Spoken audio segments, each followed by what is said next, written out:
ஷாஃபில ஒரு சட்டம் வேறுபடுகிறது.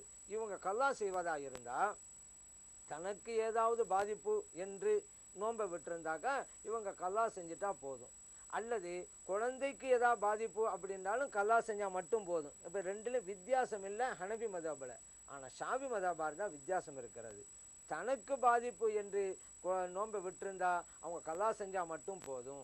அதே நேரத்தில் தனக்கு எந்த பாதிப்பும் இல்லை, குழந்தைக்கு தான் பாதிப்பு என்று அவர்கள் கருதி நோன்பை விட்டுருந்தா கல்லாவும் செய்யணும், ஃபித்யாவும் கொடுக்கணும். ஃபித்யாங்கிறது ஒரு ஏழைக்கு உண்டான இருவேளை உணவு, 600 கிராம் அரிசி அவர் கொடுத்துடணும். ஏன்னா இவங்க தங்களுக்காக வேண்டி நோன்பை விடலை, குழந்தைக்கு அடுத்தவங்களுக்காக தான் இவங்க நோன்பை விட்டுருக்குறாங்க. அதனால் ஃபித்யாவும் சேர்த்து கொடுக்கணும் என்று ஷாஃபிமா சொல்கிறாங்க.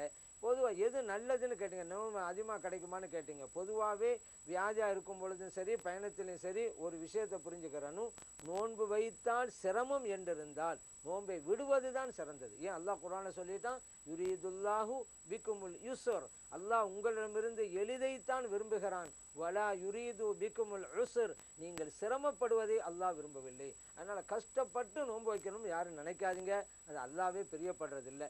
சிரமம் இல்லாமல் இருந்தால் நோன்பு வச்சுறது நல்லது, சிரமம் என்றால் நோன்பை விடுவது தான் நல்லதுங்கிறத நம்ம புரிஞ்சுக்கணும்.